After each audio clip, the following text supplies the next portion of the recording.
Tonight on Nightline, gassing up. We go in search of the cheapest gas in America. As the economy battles back a recession, the price at the pump continues to come crashing down. How low will it go? How about $2 a gallon? That's what some Americans are paying. We'll tell you where. And the big interview. Cynthia McFadden sits down with Hillary Clinton. And first up, what does she really think about Sarah Palin? From the global resources of ABC News, with Terry Moran, Martin Bashir, and Cynthia McFadden in New York City, this is Nightline, October 21st, 2008. Good evening. We begin tonight with some rare but much-needed relief for the consumer. Gas prices, which soared in July to a record national average of more than $4 a gallon, have declined dramatically in the last few months. What's happened is a simple case of supply and demand. As Americans decided to conserve, the cost of crude began to fall and prices at the pump soon followed. The average today is just $2.89 a gallon. But there are some places where it's even cheaper, as Dan Harris now reports. It's ridiculous. It's horrible. It's terrible. Remember all the aggression at the gas station? Now, all of a sudden,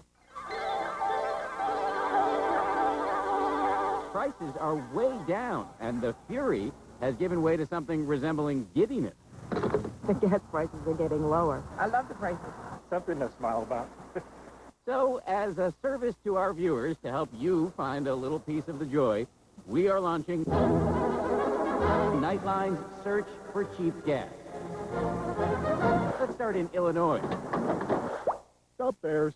Where the average price is $3.05. It's obviously helpful. I'm upset that I'm excited because I shouldn't be excited about $2.50 gas. We did even better in New Jersey, Oh, my God. where the average price is $2.76. But we found people lining up at Power Gas in Bogota for $2.46 a gallon. And you like $2.46, right? I love $2.46 compared to $4 in the summer. It's cheap. It's cheap. Do you find that people are in a better mood now that the prices have come down? Oh, yeah. People, they'll come driving down the street, and if there's not a line, like right now, there's no one behind this car. If they'll come down, and all of a sudden you see a big smile on their face, and they lock the brakes up, almost get hit by 3 cars, okay, to pull in. But, I mean, they're so happy. Before you get too happy, Robert Sinclair of AAA reminds us that prices are still 10 cents higher right now than they were last year at this time.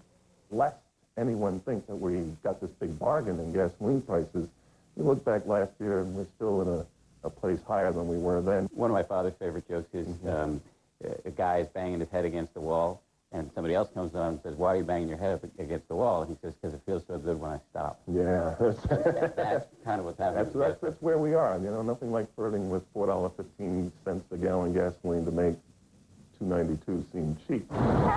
Cheap gas, or relatively cheap gas, I should say, is perhaps the only silver lining in the global economic hyperventilation we're seeing right now. With economies in turmoil, people all over the world are using less gas, which brings down prices.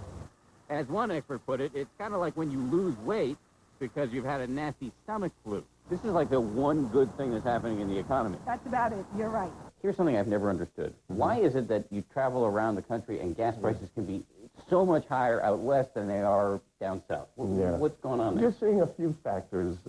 Probably most important is proximity to refineries. And that plays a lot into the gasoline price.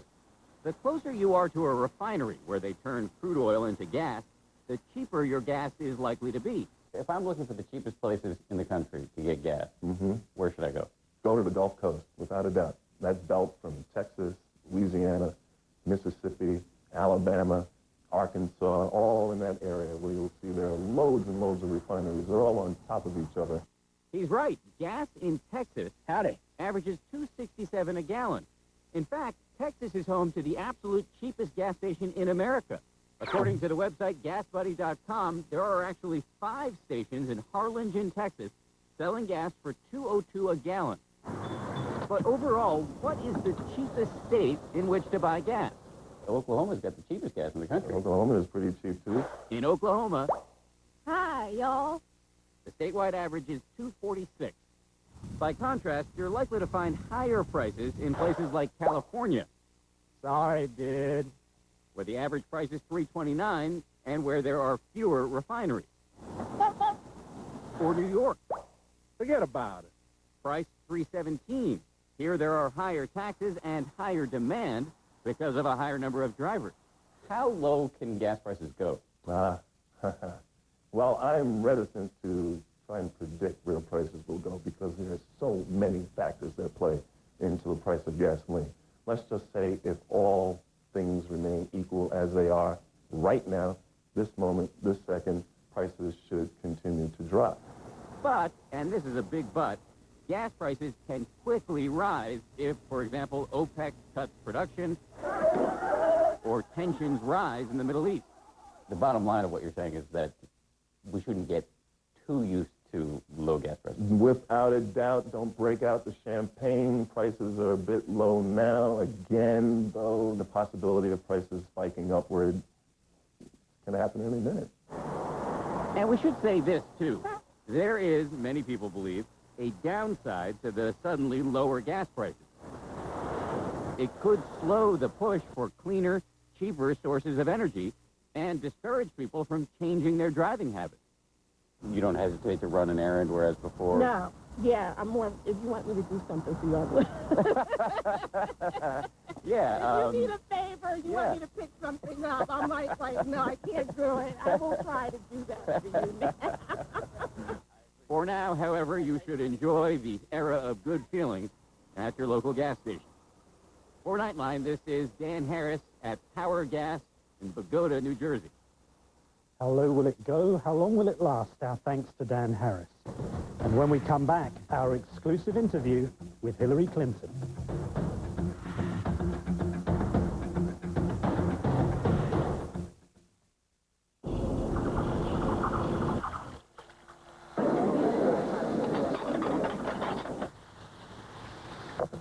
It's time for everyone to wake up and seize power. The power of over 7,000 movements a minute. The power to clean tooth by tooth and reduce up to twice as much plaque as a regular manual brush. The power to demand a dentist-like smooth, clean feeling every day. Power to the people. Oral-B. This is a Centrum multivitamin, complete from A to zinc. This is Corowise, a natural ingredient that can lower cholesterol. Put them together, and you get Centrum Cardio, the first and only complete multivitamin that can lower cholesterol. Centrum Cardio. I believe in the future. In the future. I believe in protecting the environment. I believe in energy independence. I believe we can limit greenhouse gases and keep energy costs affordable. I believe in technology. I believe in American ingenuity. I believe that meeting a challenge Brings out the best in us. We will do this. I believe. I believe. I believe. We can be energy independent. We can continue to use our most abundant fuel cleanly and responsibly. We can, we will. Clean coal, America's power. Thermacare wants to know, where does it hurt? My aching back. Target the pain with Thermacare Heat Wraps. Thermacare is clinically proven to deliver real heat that penetrates deep to relax tight muscles all day. Try Thermacare Heat Wraps and wear it where it hurts. Tonight, Lisa Kudrow's got fashion tips for Jimmy. Oh, you know, I don't like your hair. Plus, the latest cast-off from Dancing with the Stars. Emmy Award-winning Jimmy Kimmel Live. All new, coming up on ABC. The new way to find out if your child's using drugs tomorrow on World News with Charles Gibson. Democrat Ron Wyden, Republican Gordon Smith. It's a question of finding common ground. And Senator Smith, my friend, my partner, always meets me halfway. Working together for the economy, for health care. The Statesman Journal calls them a role model for Congress. Gordon Smith, Ron Wyden, common ground for the common good. I'm Gordon Smith, and I approve working together across party lines. And this ad.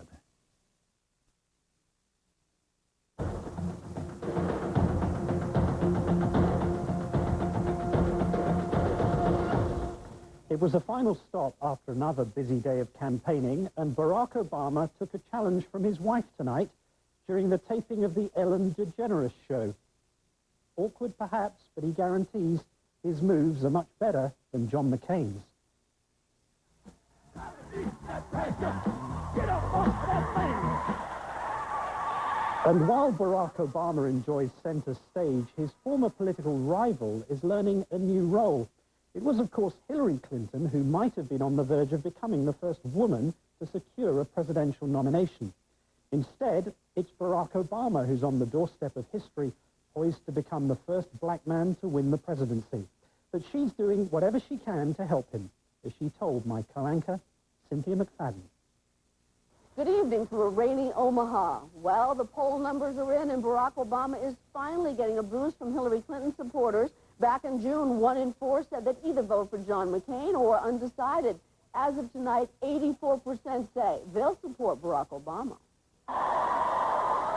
I feel changes in the air. We followed Senator Clinton to Omaha today, a traditional Republican stronghold, where she, like the candidate she's supporting, is taking nothing for granted.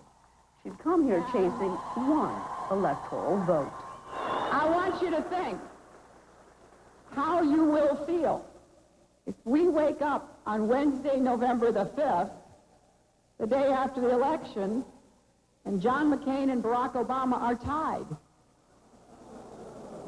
Ooh. Well, your vote could make the difference in Nebraska, and Nebraska could make the difference in this election. Yesterday it was Florida, and its 27 electoral votes. I ran to change our country because I know we can do better. That is why Barack is running. That is why I want you to help him as much as you helped me. George W. Bush famously won Florida the last two elections, and Obama has had trouble here, though polls indicate he has pulled slightly ahead in the past week. In part, he says, due to Clinton's hard work.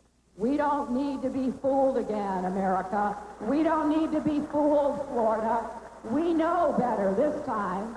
As we reported last night, Clinton ended up yesterday in Orlando with Obama in front of a crowd of 50,000 enthusiastic Democrats. It was the first time she and Obama had shared a stage together since that awkward event in Unity, New Hampshire back in June. Oh, what a difference 4 months can make. What did it take for the two of you to get to this point? Was there like a sit-down private dinner? What happened? Well, we were friends before we started running against each other.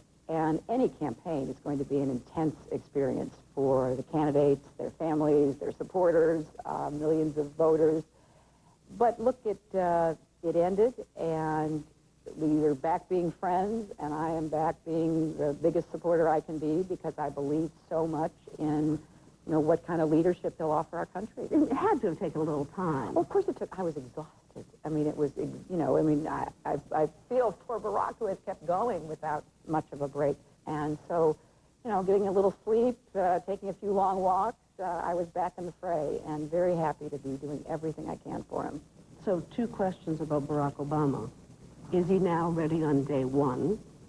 And is he ready for that 3 a.m. phone call? Yes, on both. And I think what has happened in the No last... reservation. None at all. I mean, what has happened in the last month, given the economic crisis that we have confronted as a nation, is that the American people could see very starkly the two people vying to be our president. I think Barack's steady, calm, intelligent leadership, and it was because of how he conducted himself, how he truly looked presidential.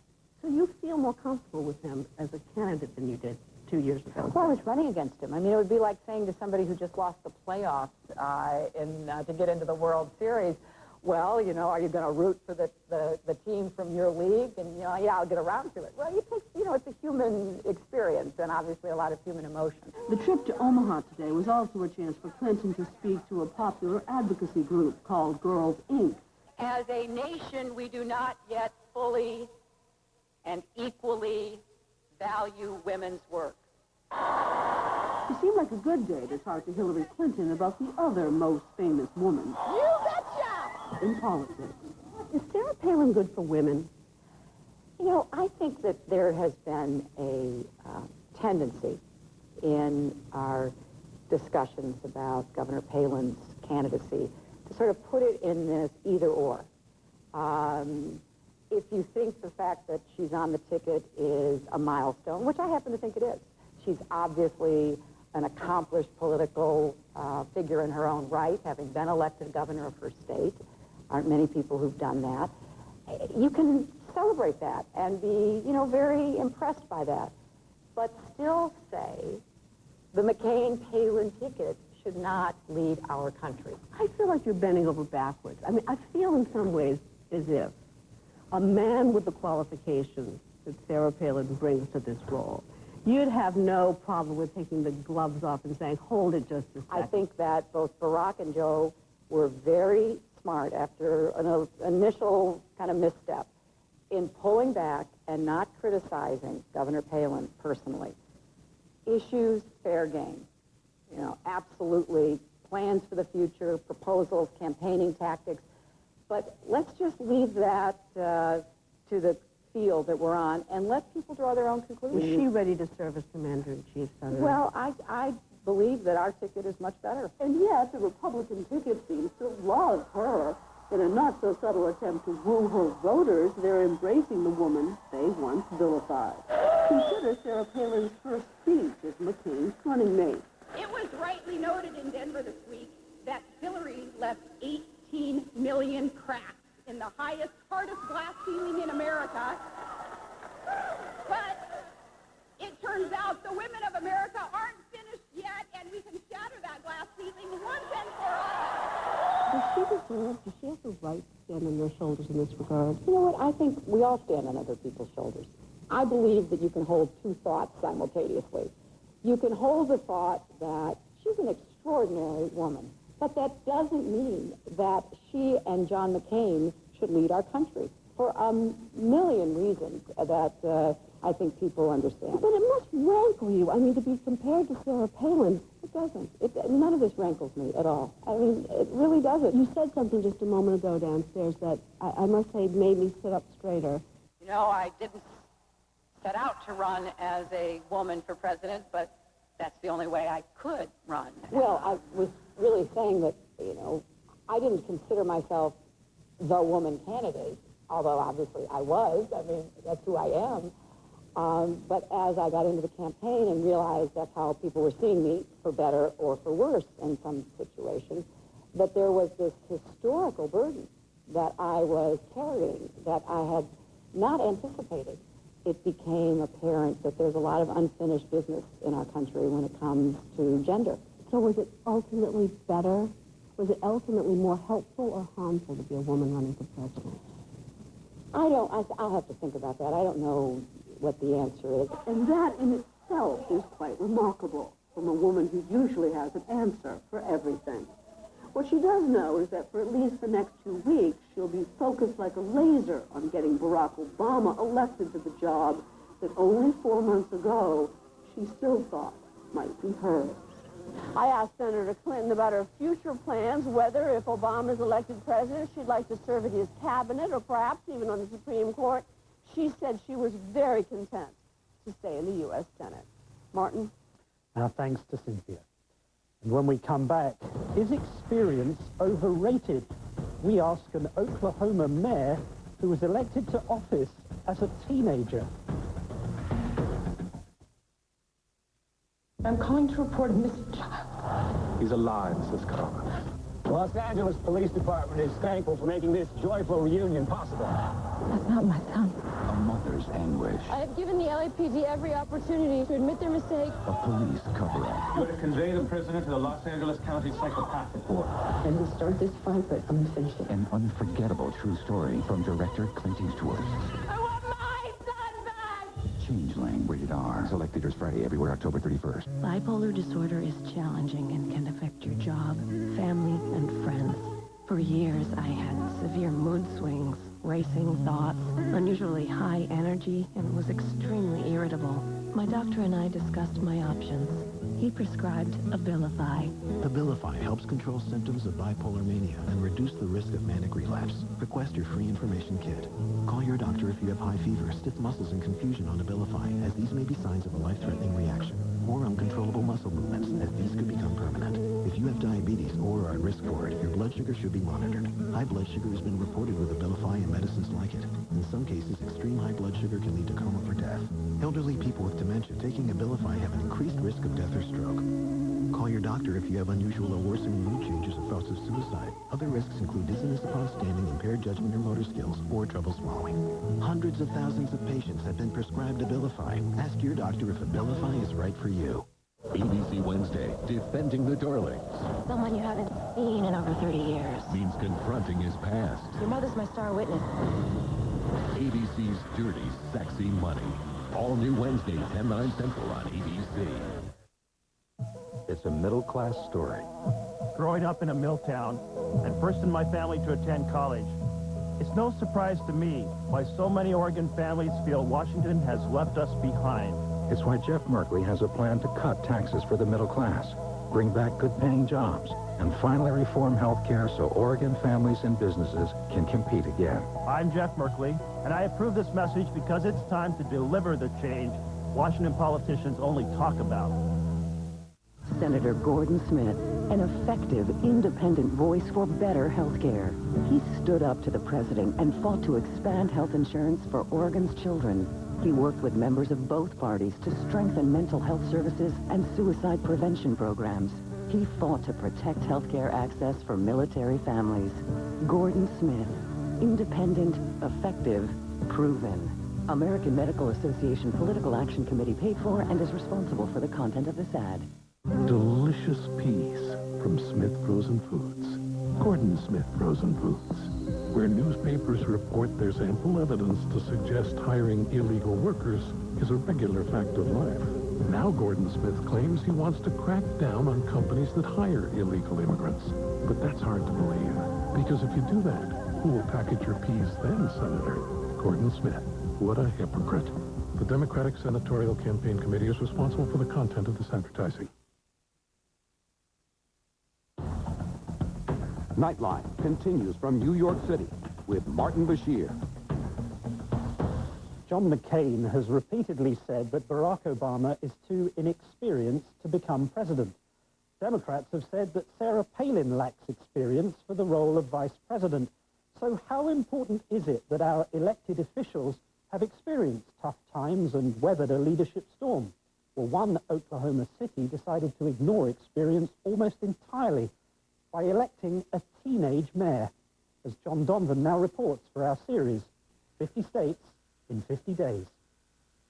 And I'm proud to be an Okie from Muskogee. Riding the range in a ruby red rental, we got to thinking how the experience question has played in this election year.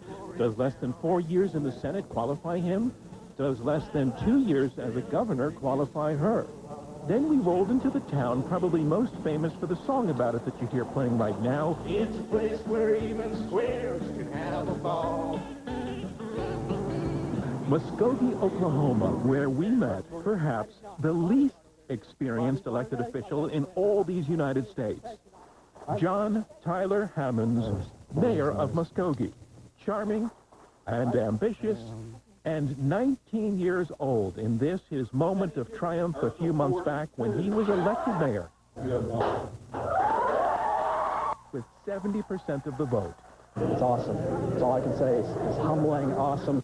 So, not much experience at all, not much beyond high school, but he argues, with all due respect to people who have been on this earth longer than he has, experience is overrated.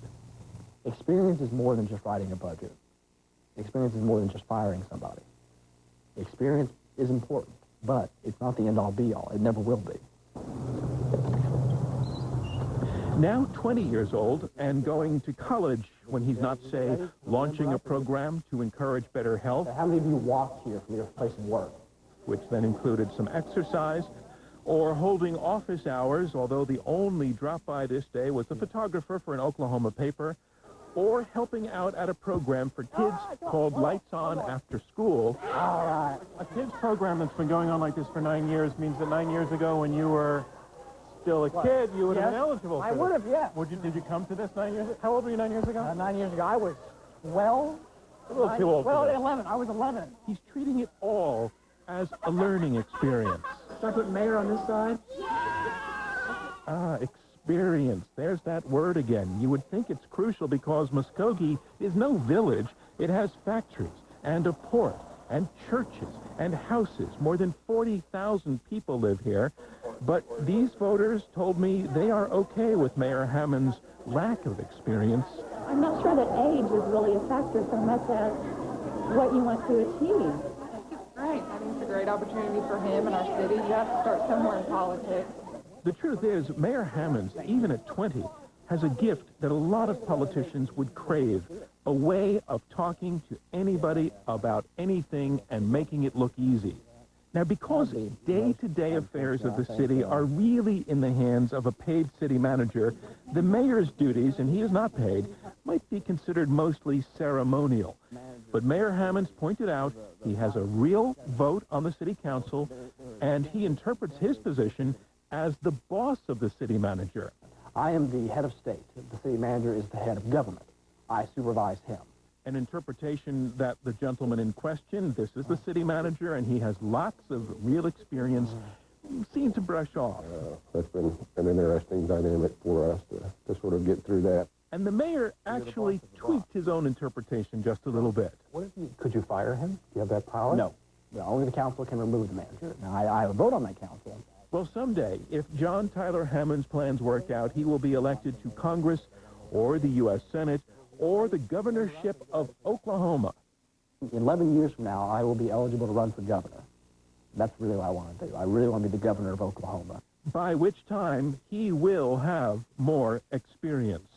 And maybe a place of his own to go home to at night, just like Barack does, just like Sarah does. A place that does not belong to his mom and dad. I'm John Donvan for Nightline in Muskogee, Oklahoma. ABC News Nightline, brought to you by Jimmy Dean. Hey, pal, got to get rolling soon. Got a lot of ground to cover. Fog? Down here. Don't you have to blanket the upper Midwest today?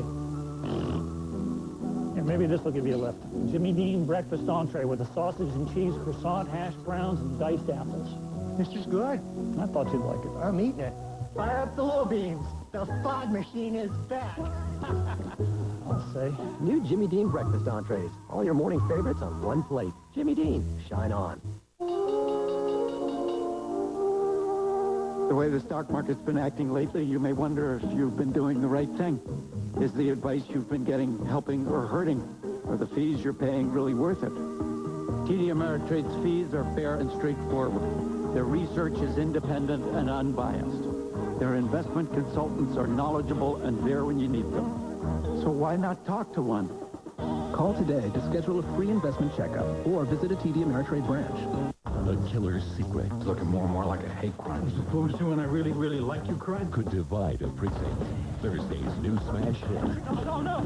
Live on Mars. All new Thursday at 10/9 Central after an all-new Grey's Anatomy on ABC. Auto, airlines. What do these industries all have in common? Hundreds of thousands of lost jobs and union bosses who helped to put them out of business. If you think the economy's bad now, it could get worse. Union bosses are pushing their own bailout bill in Congress that could force employees to pay union dues against their will. Economists say it will cost jobs and damage the economy. Fight the Employee Forced Choice Act at employeefreedom.org. Gordon Smith's support of George Bush's economic policies is draining the middle class. And now things are starting to spiral out of control. With tax breaks that ship jobs overseas, tax cuts for the wealthy, tax giveaways for big oil. Gordon Smith supports flooding the special interest with cash while our economy goes right down the drain. Gordon Smith, stop supporting tax breaks that send jobs overseas. Patriot Majority is responsible for the content of this advertising. I know you're concerned about the economy and your future. A state treasurer with the right priorities can help. I'm Ben Westland.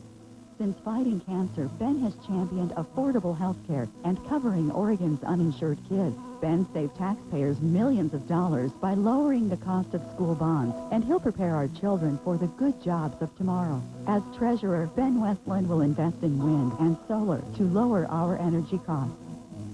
My priority will be to help you. Tired of being shouted at, Here's the bottom line with no packaging. Oregon's economy is in trouble. Huge job losses. Recession. Jeff Merkley's record, he taxes, spends, and borrows. 44 votes for higher taxes. $5 billion in additional spending, another billion in additional debt. So if it is about the economy, we just can't send Jeff Merkley to the U.S. Senate. The National Republican Senatorial Committee is responsible for the content of this advertising. Democrat Ron Wyden, Republican Gordon Smith. It's a question of finding common ground. And Senator Smith, my friend, my partner, always meets me halfway. Working together for the economy, for health care. The Statesman Journal calls them a role model for Congress. Gordon Smith, Ron Wyden, common ground for the common good. I'm Gordon Smith, and I approve working together across party lines. And this ad. K2 News, first at 4, weekday afternoon.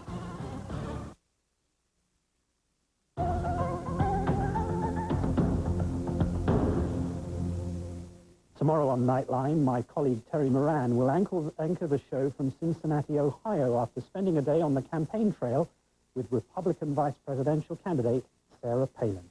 But that's our report for tonight. I'm Martin Bashir. For Terry, Cynthia McFadden, and all of us at ABC News, good night, America.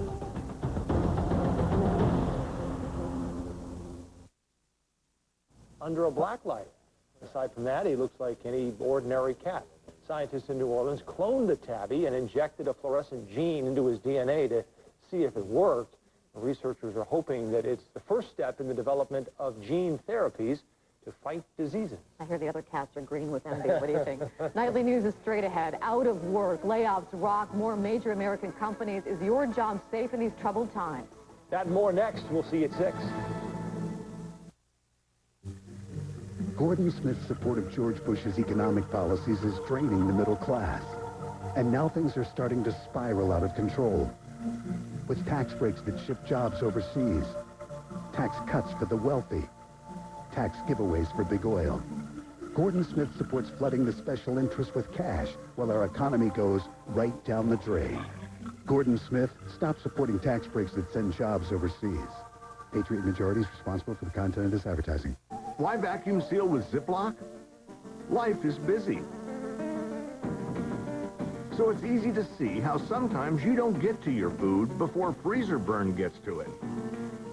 The new super affordable Ziploc vacuum pump. It removes the air that harms your food. Store packaging fails in weeks. Ziploc's freezer burn protection lasts for months. So get to your food when you get to it. Ziploc's new vacuum pump for under $4. Designed with you in mind. S.C. Johnson, a family